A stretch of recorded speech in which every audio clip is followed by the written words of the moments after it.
Bien, disculpen. Entonces comenzamos en la época de nuestros inicios con los procedimientos percutáneos. Hemos evolucionado dentro de ellos entre el balón y la radiofrecuencia, después las descompresiones neurovasculares y últimamente y más frecuentemente con la radiocirugía. Bien, ya todos no vamos a llover sobre mojado sobre lo que ya la doctora Henao nos compartió, pero hay algunas cosas que quiero enfatizar. Es el más frecuente tipo de dolor facial y de los más agobiantes, y se caracteriza por su paroxismo y su condición de ser fugaz, los episodios de dolor. Y esto es lo que debe de permanecer en nuestra memoria a la hora de nosotros pensar que alguien que viene con dolor facial, con una alergia facial, tiene una neuralgia del trigémino, y no pensar que a todo el que le duele la cara tiene una neuralgia del trigémino, que es algo que vemos con mucha frecuencia. Como ya la doctora dijo, el V2 es el más frecuentemente envuelto y el infraorbitario dentro del territorio de V2 es el nervio más frecuente. Y algo que la doctora mencionó ahorita, que V1, no entendí eso. Realmente, cuando V1 es el único envuelto, hay que sospechar la posibilidad de que no sea una neuralgia típica. Esa es la importancia de cuando V1 está aislado solo. Entonces, con relación a la epidemiología, es lamentablemente más frecuente en mujeres, aunque afortunadamente para mí. La edad de inicio... la edad de inicio normalmente en la quinta década de la vida. Los pacientes con esclerosis múltiple tienen realmente más chance de tener neuralgia del trigémino, en el 4% de los pacientes con esclerosis múltiple, a pesar de que dentro de los pacientes con neuralgia menos del 2% tienen esclerosis múltiple. La depresión y la ansiedad ocurren en 3 veces más en los pacientes con neuralgia que en la población general, y realmente limita la integración laboral y social de las personas que la padecen.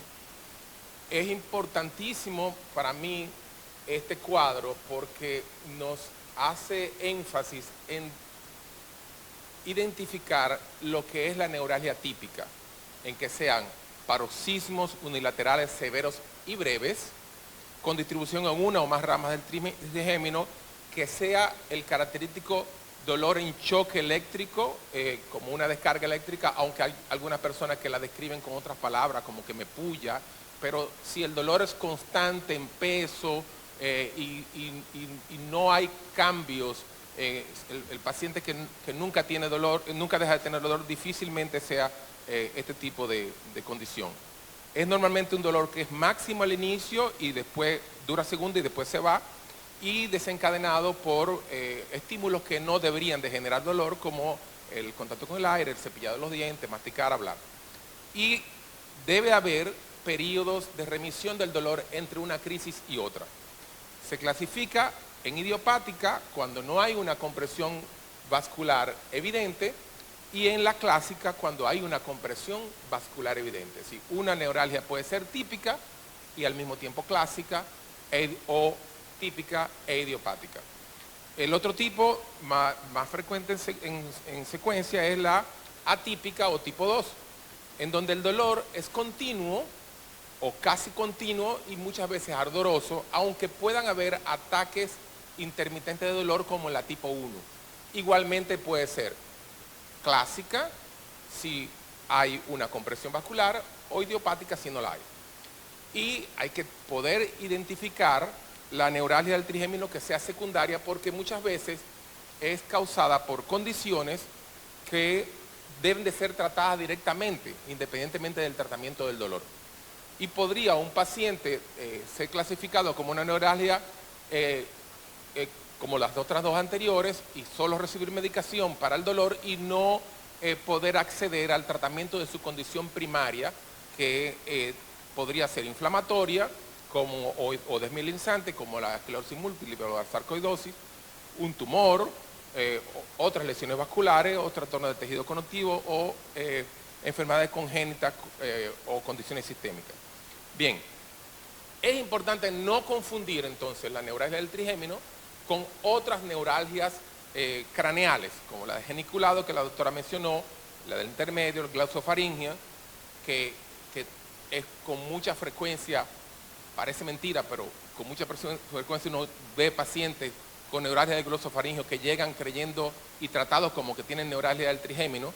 La del laríngeo superior, que es una neuralgia del vago, porque el nervio laríngeo superior es una rama del nervio vago.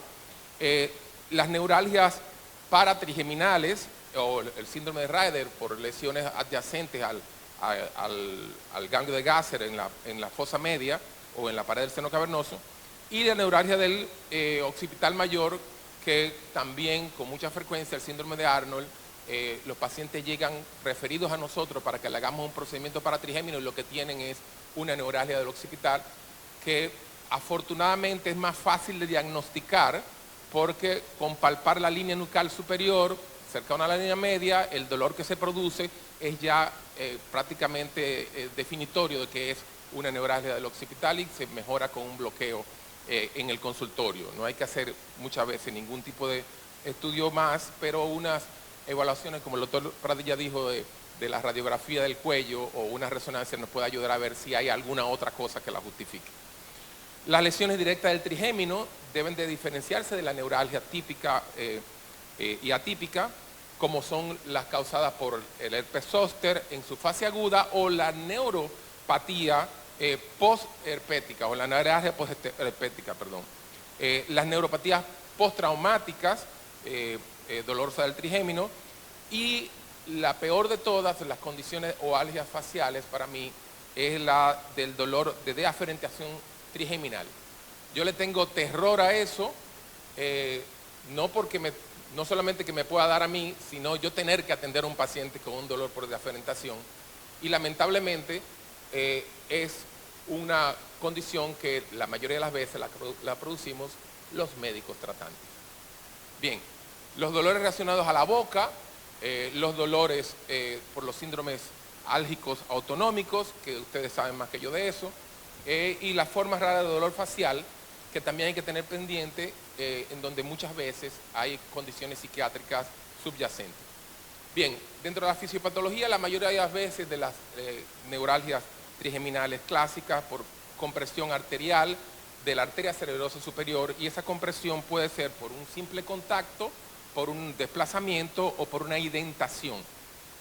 Como dijo la doctora, hay una desmineralización en el punto de compresión y se ha hablado y se ha hipotetizado sobre la posibilidad de que tenga envuelto virus en la génesis de la neuralgia, debido al hecho de que con mucha frecuencia los procedimientos de manipulación del nervio llevan a una exacerbación o aparecimiento de un herpes facial. La zona de entrada a la raíz del nervio, que es para los nervios motores la de salida, y que es la llamada zona de Overstein-Redlich. Estos dos señores identificaron un área en donde la transición entre la célula de Schwann y el oligodendrocito y la célula de Schwann deja un área desnuda. Esa área desnuda permite que se pueda irritar las fibras tipo C que transmiten el dolor por algún contacto, llevando a aquella transmisión hepática que la doctora mencionó. Bien, muchas veces vemos que pacientes con neuralgia llegan con tomografías que le realizan, que la enorme mayoría de las veces una tomografía de cráneo no sirve para nada. Es decir, la enormísima mayoría de las veces la tomografía de cráneo no tiene ningún sentido y hay que evitarla. Hay que olvidarse de eso y pasar directo a resonancia magnética en todos los pacientes en donde se entienda que pueda tener una neuralgia del trigémino. Pero esa resonancia magnética va a ser de utilidad si se hace con un protocolo que nos pueda ayudar realmente. Porque si esa resonancia magnética no fue hecha con técnicas de reconstrucción 3D que incluyan las imágenes en T2 milimétricas que pueden llamarse fiesta, dry o sí, dependiendo del aparato de resonancia magnética que se haga, pero que es lo mismo. Si no se hace un time of flight para ver la relación del nervio con los vasos sanguíneos y una resonancia y una secuencia con gadolino, probablemente continuemos igual sin saber si hay algo que pueda estar justificando desde el punto de vista secundario o una compresión neurovascular. Entonces, esas neuralgias, estas resonancias nos pueden mostrar imágenes típicas como esta de compresión neurovascular en un nervio trigémino derecho. Nos pueden mostrar desplazamientos importantes, como en este caso, donde vemos que esta megadólico basilar empuja el nervio hacia arriba. Nos puede mostrar malformaciones vasculares, comprimiendo y obliterando toda la zona de entrada de la raíz del nervio.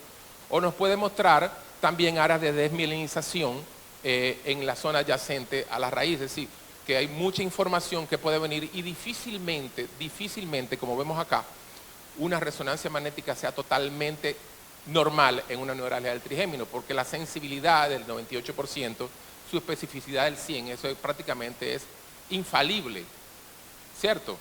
Algo que tenga estos números es prácticamente falible, con valores predictivos, tanto positivos como negativos también para considerar. Y los falsos negativos está relacionado con que hayan vasos ofendiendo el origen del nervio, que sean de muy pequeño calibre, o aracnoiditis o fibrosis del aracnoide, que produzcan bridas que lleven a al desplazamiento o que prendan el nervio y que no sean visibles en la resonancia magnética. También los estudios de resonancia magnética permiten mostrar con el DTI y la tractografía las alteraciones en la transmisión y la función del nervio a través del punto de daño y del lado afectado. La indicación quirúrgica entonces, cuando es que hay que pensar en que ya dejemos dejar de solo pensar en agregar pastillas, es cuando el paciente no mejora después de un año de tratamiento, solo tiene mejoría parcial, continúa con dolor, o requieren medicamentos después de utilizar más de 3.000 pastillas de una sola droga. Dime tú, Ana, ¿cuántos millones de pastillas, de comprimidos, de tabletas, de lo que sea, han tomado la enorme mayoría de los pacientes sin que se haya pensado nunca siquiera la posibilidad de referimiento a alguna opción fuera la de la medicación convencional? Entonces, es que estos tigres lo que quieren es rajar a los pacientes, ¿verdad? ¿Cuál es el objetivo del tratamiento? ¿Para qué se piensa en cirugía después de que se tiene la condición anterior de que no se resolvió con medicina? ¿Para tratar la causa? ¿Siempre podemos tratar la causa? No siempre podemos. ¿Para mejorar el dolor? Sí, en teoría, sí sería para mejorar el dolor. ¿O para que el alivio del dolor sea rápido? No siempre se consigue, ¿verdad? Que sea un alivio prolongado. Podría ser rápido, pero no prolongado del dolor. O para que además de tratarlo, tú preserves la sensibilidad facial. O para evitar complicaciones. Como me dijo un policía una vez que le pedí un chance, no se vas a poder tener. Eso es verdad, me lo dijo, dame un chance, no se vas a poder, doctor. Entonces, no se vas a poder tener todo. Es imposible que tengamos todas estas opciones cumplidas en todos los pacientes y algo va a haber que sacrificar, ¿de acuerdo? Entonces, los procedimientos quirúrgicos disponibles, vamos a ver que algunos van más hacia complacer algunas de esas preguntas y otros a otras.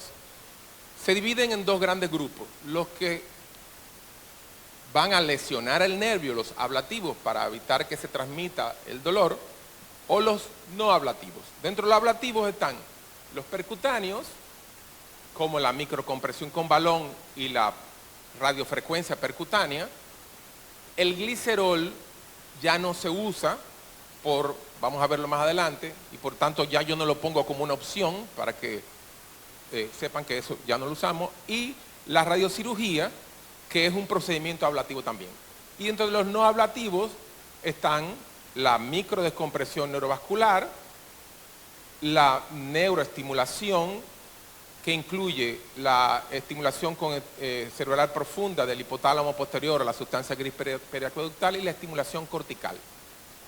Pero eso se ve así, pero no es que le podemos ofrecer cualquiera de esas a cualquier paciente.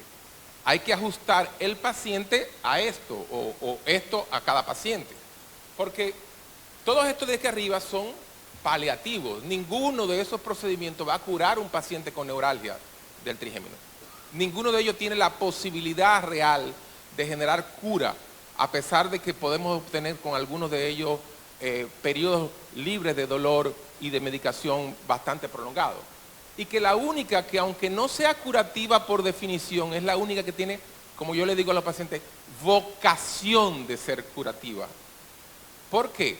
Porque la descompresión neurovascular es la única que iría a la causa del problema y podría revertirla.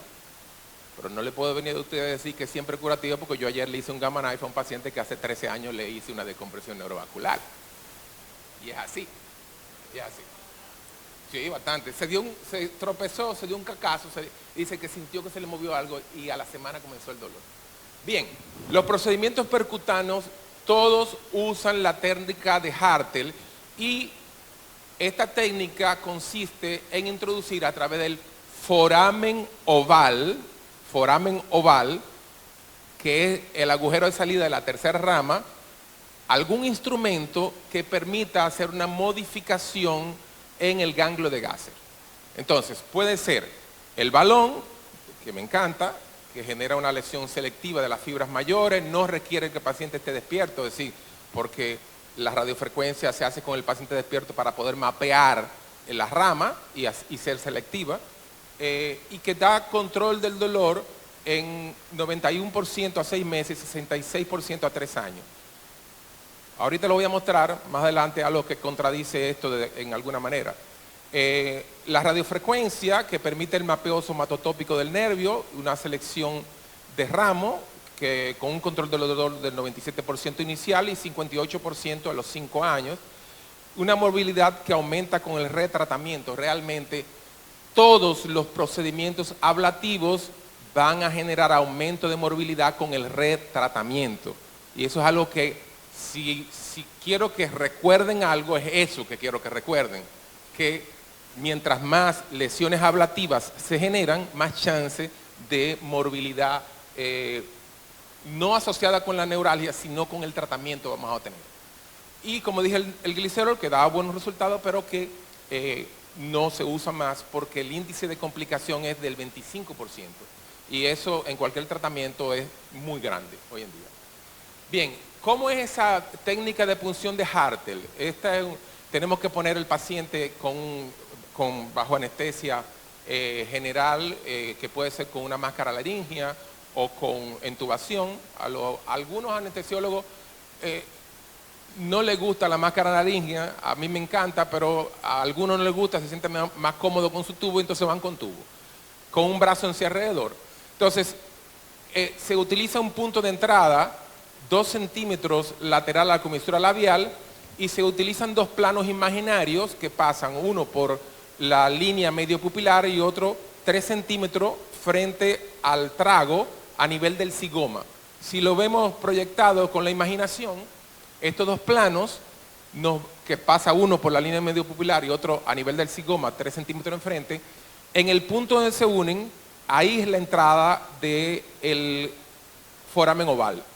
Y cuando seguimos esta técnica, que también le llaman técnica estereotáxica de cateterización del foramen oval, entrando por este lado, vamos a llevar nuestra aguja o nuestro trocar a la entrada del foramen oval y a través de vamos a inflar un balón de Fogarty 4F durante 1 minuto con un cc de contraste y se adquiere esta forma de pera característica. Si alguno de ustedes, yo sé que por lo menos hay una persona aquí que sabe que es un balón de Fogarty, que es el doctor Berra, sabe que el balón de Fogarty es cilíndrico y si se infla cilíndrico, entonces estamos fuera del cabo de Meckel y ese paciente o va a tener un problema por compresión de tallo o no va a tener la mejoría. Entonces tiene que inflarse como una pera, Si no se infla como la pera, no tenemos el resultado esperado. Bien, la compresión percutánea con balón debe evitarse en pacientes con dolor facial atípico, en dolor posherpético y en pacientes que tengan ya paresis del masseter contralateral, porque la complicación que más frecuentemente vemos y que los pacientes recuerdan es la debilidad del masseter del lado que hacemos del procedimiento. A pesar de que de todos los pacientes que he hecho este procedimiento, ninguno se queja de esa complicación como algo que le haga arrepentirse de haberse sometido al procedimiento. El adormecimiento es leve a moderado, aunque es mucho más frecuente, y la meningitis aséptica, aunque es poco frecuente, es real, porque he tenido 2 pacientes que me la han hecho y es un dolor de cabeza, más que para él, para uno, hasta que uno vea que el paciente se resuelve. Las claves, que el bisel del trocar quede hacia arriba, porque si se queda hacia abajo, el bisel, entonces la punta del trocar pincha el catéter, el balón, y no se infla, entonces no hacemos nada. Que al inflar el balón obtengamos una bradicardia en el paciente, que el catéter tenga forma de pera, que duremos 1 minuto de compresión, comprimir el punto de entrada en el foramen oval con nuestro guante a través de la boca para evitar los hematomas, y normalmente los pacientes tienen esa inyección conjuntival inmediatamente después de que comprimimos. La ventaja de esto es que tú despiertas al paciente del propofol que se utilizó ultra rápido y le puedes preguntar ahí mismito, ¿te duele o no te duele? La segunda ventaja es que te puede tratar los 3 ramos, no hay limitación de ramos, mientras que la radiofrecuencia no se puede utilizar en el primer ramo, aunque es selectiva. Y otra cosa, que el paciente está dormido, no recuerda el dolor que genera la compresión del ganglio de Gasser, porque es dolorosa, y si lo hacemos con radiofrecuencia, el paciente tiene que estar despierto por lo menos hasta el momento que estimulemos para ver en qué ramo estamos. Y a veces no te lo agradece. Bien, la radiocirugía con Gamma Knife es otro procedimiento ablativo también. Se utilizan dosis de 70 a 90 grays en la raíz del trigeminal, que han demostrado un buen control en 50%, de 50 a 75% a 5 años.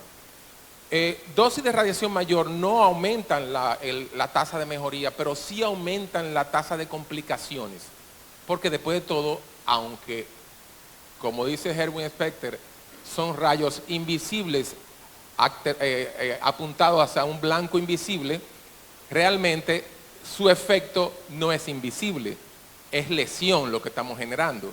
Entonces, cuando lesionamos con dosis más alta, podemos afectar el tallo encefálico, está en un blanco posterior, y también podemos generar el dolor por deaferentación.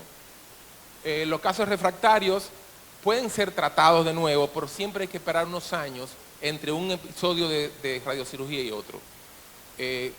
La mayoría de los pacientes con todos estos procedimientos ablativos obtienen una mejoría de unos 4 a 5 años con todos los procedimientos ablativos. Pero esa paciente de la foto, donde le mostré los planos de la técnica de Hartel, tiene 22 años que le hicimos ese procedimiento. Y la continuamos atendiendo por problemas lumbares y todavía no ha tenido recidiva. Cuando está muy tensa, muy estresada, que tiene problemas en el trabajo o problemas familiares, se tiene que tomar unas cuantas pregabalinas por unos días y después lo deja de tomar. Es decir, en este caso en particular, ella ha pasado, después de 4 años de neuralgia que no se controlaba, 22 años sin neuralgia, lo que significa que es una muy buena opción. Con el Gamma Knife, nosotros tenemos que delimitar anatómicamente lo más preciso posible en la secuencia fiesta el blanco en el nervio trigémino y hacer la irradiación lo más selectiva posible. Esta es una paciente con el marco estereotáxico colocado, en donde nosotros proyectamos un corte de la resonancia magnética simulando el lugar aproximado donde estaría llegando la radiación.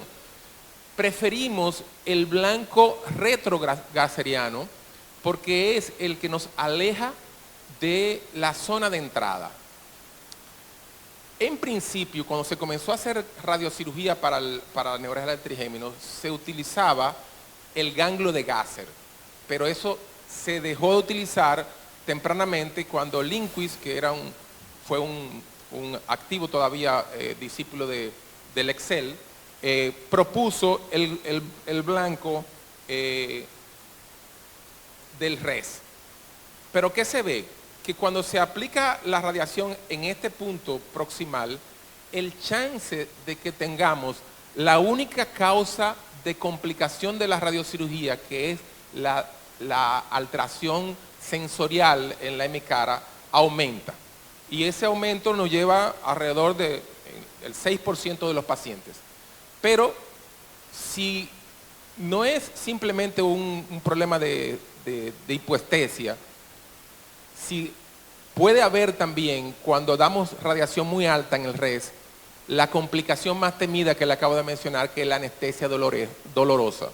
Pacientes que dicen que no sienten, pero que le duele, o que tienen una parestesia que no se quita nunca, que ya no es intermitente como la neuralgia del trigémino. Entonces, como habíamos mencionado, los pacientes que damos usamos el blanco retrogaceriano tienen una menor chance de hipoestesia y mayores tasas de libertad de dolor a largo plazo que cuando usamos el target posterior en el res, como lo muestran esta estadística. También los pacientes que ya se han tratado previamente con procedimiento quirúrgico obtienen menos posibilidad de mejoría con la radiocirugía y mayores chances de complicaciones. Pero, para que usted vea cómo son las cosas paradójicas de la vida, cuando esa cirugía fue una descompresión neurovascular, el chance es mayor aún de que no tenga buen resultado con la radiocirugía. La esclerosis múltiple, como ya mencionamos, nos pone en riesgo de recidiva más que si el paciente no la tiene, aún con radiocirugía. Y cuando los pacientes han sido tratados más de una vez con Gamma Knife, con radiocirugía, el chance de alteraciones sensoriales aumenta sustancialmente. Por tanto, hay que evitar el tratamiento próximo y dosis muy altas y la proximidad del res. Estas son las claves de esta revisión del 2018.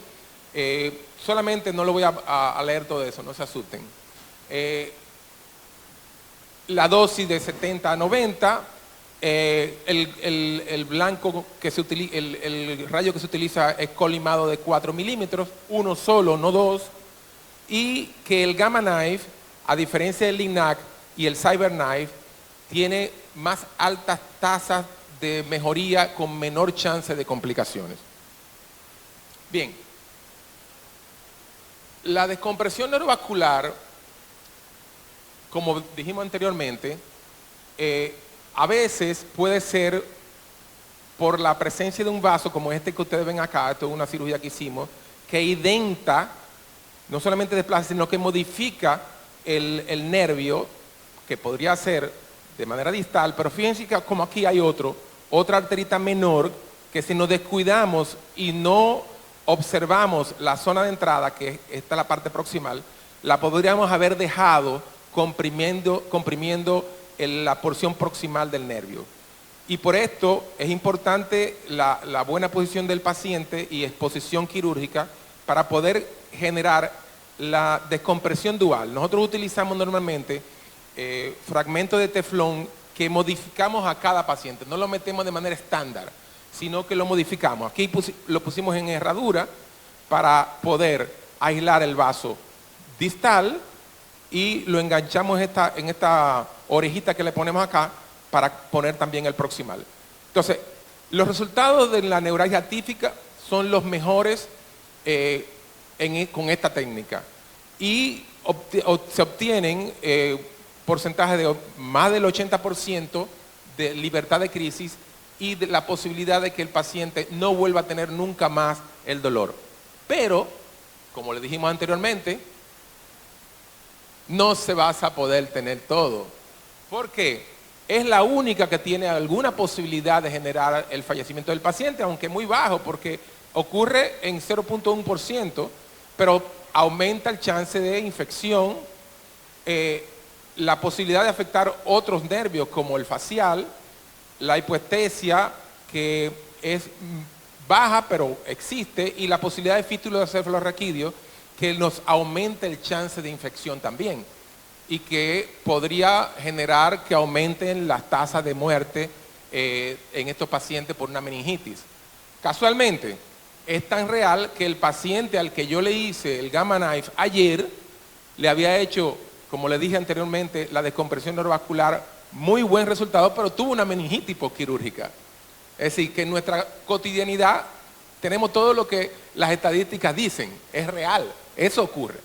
Y el paciente me dijo, yo me estuve muy bien, duré 13 años sin dolor, pero yo me acuerdo, doctor, eso fue hace 13 años, ahora estoy más viejito, búsqueme otra cosa. Además, esa meningitis fue peor que la cirugía. ¿De acuerdo? Entonces, esas cosas hay que tomarlas en cuenta. Sí, todo bien, por eso lo pude tratar ayer 13 años después. Bueno, la neuromodulación no es como las otras una opción para la cotidianidad del tratamiento de nuestros pacientes.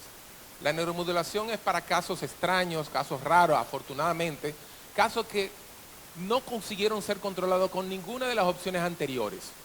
Puede ser en el área de la corteza motora, puede ser en el tálamo, en la porción anterior del córtex cingulado, puede ser hipotalámico posterior, puede ser en la cápsula interna, puede ser en la sustancia gris periacueductal. Pero siempre que se llega a eso, es porque ya no hubo solución con ninguna de las anteriores. O cuando llegamos a la más temida de las condiciones que le mencioné anteriormente, que es la de aferentación. Entonces, la estimulación talámica, como dijimos anteriormente, es un tratamiento excepcional. Casos secundarios normalmente, esclerosis múltiple y neuralgia posherpética que no respondieron a los otros. Se puede utilizar el ventroposteromedial del tálamo o la sustancia gris periacueductal, el núcleo centromediano o parafascicular o el córtex cingulado anterior. Hay una reducción del dolor en 37 a 75% en 15 casos comunicados con un seguimiento de más de 40 meses. Entonces, así se ve el electrodo de BS, es igual como si fuese para un Parkinson o una distonía, pero en donde se coloca unilateral en relación al lugar del problema. También existen descripciones de pacientes que han respondido a la lesión del hipotálamo posterior con radiofrecuencia. La lesión del hipotálamo posterior, que es la hipotalamotomía ventroposteromedial que hemos utilizado para trastornos psiquiátricos de agresividad, también responde a la neuralgia resistente. Y es un blanco. Esta lesión fue la que llevó a que se intentara estimular esa zona, porque se veía que pacientes con trastornos psiquiátricos que tenían dolor mejoraban con la lesión, entonces ahora se pasa a la estimulación directa. Y la estimulación del área motora, hay que hacer una craniotomía para colocar en área motora unas tiras de electrodos que se conectan a un generador de impulso debajo del pecho. La reducción del dolor es del 50% en 45-75% de los pacientes, pero hay complicaciones como hematomas epidurales, meningitis, convulsiones, que no ocurren en las otras. Y como digo, esto se reserva para los casos hiperrefractarios, cuando ya todo lo otro nos resolvió y nosotros los médicos le generamos un problema mayor al paciente. Entonces, es importante, al seleccionar el procedimiento, ver cuál es la preferencia y la tolerancia del paciente a los riesgos y los efectos colaterales. Yo le doy a los pacientes todas las opciones, como el banco aquel, todas las posibilidades. ¿Por qué? Porque uno nunca sabe a qué es lo que realmente le teme el paciente. Las preguntas que hicimos al principio, a tener que tratarse varias veces, o a tener que esperar que el dolor se quite, o a las complicaciones de un procedimiento. También hay que tener en cuenta la patología subyacente a la neuralgia, porque no es lo mismo una neuralgia que tenga una compresión neurovascular a que una que tenga una esclerosis múltiple. No es lo mismo. Entonces uno tiene que valorar eso, pero también la habilidad y familiaridad del cirujano con el método quirúrgico, porque no todos somos neurocirujanos que lo resuelven todo sin haber ido a la universidad. ¿verdad? No todos tienen todas las habilidades como en las películas. Entonces, lo que sí sabemos es que la más fácil de que tenga buen resultado, con menos complicaciones, es la radiocirugía con el Gamma Knife. Pero este algoritmo, a mí me gusta recalcarlo por lo siguiente. Si el paciente tiene una neuralgia idiopática y es un paciente anciano con una megadólico basilar o contraindicaciones para la anestesia general, uno se va a poner creativo, ¿verdad? Uno va a buscar la forma menos agresiva. Entonces, dependiendo de la preferencia del paciente, la mayoría de los pacientes van a ir para radiocirugía. Igualmente, los que tienen esclerosis múltiple, la mayoría van a ir para radiocirugía. Aunque tenga un paciente con esclerosis múltiple, neuralgia del trigémino y compresión neurovascular, también puede haber concomitancia. Si el paciente se hace una radiocirugía y es fallida, también puede ir de nuevo para una descompresión neurovascular. Si el paciente se hace una descompresión neurovascular y es fallida, puede ir a Gamma Knife. Y si fallan ambos, entonces puede ir a procedimientos percutáneos. Nunca se va a hacer procedimiento con radiofrecuencia cuando es en el V1, por la posibilidad de generar queratitis oftálmica. Siempre en V1 se va a hacer o balón o Gamma Knife. Si el paciente tiene V2 o V3, puede hacerse la termocoagulación, que va bien. Y si hay una causa secundaria, como un tumor, tiene que tratarse la causa secundaria. Entonces, ¿por qué es importante insistir en la clasificación de la neuralgia? Porque mientras el paciente esté de este lado, hay muchas cosas que se le pueden ofrecer. Pero mientras esté para aquel lado, hay muy poca cosa que resuelve. Y terminamos en meter todos esos cables y esas cosas que no tienen un resultado como tienen las otras opciones y que son paliativos y malos paliativos. Entonces, hacer lesiones frecuentes puede llevarnos a la anestesia dolorosa y al dolor de aferentado. Hay que caracterizar bien al paciente para evitar hacer inventos sin una evaluación bien racional. Los tratamientos ablativos deben de ser bien pensados y no pueden ser repetidos con frecuencia. Los pacientes jóvenes con poco riesgo tiene que darse la opción de la descompresión neurovascular porque es lo que lo va a mantener alejado de los médicos por más tiempo. Y la radiocirugía para aquellos casos de mayor riesgo para cualquier otra de las opciones y en donde no hay evidencia de una compresión neurovascular. Gracias de nuevo por su paciencia.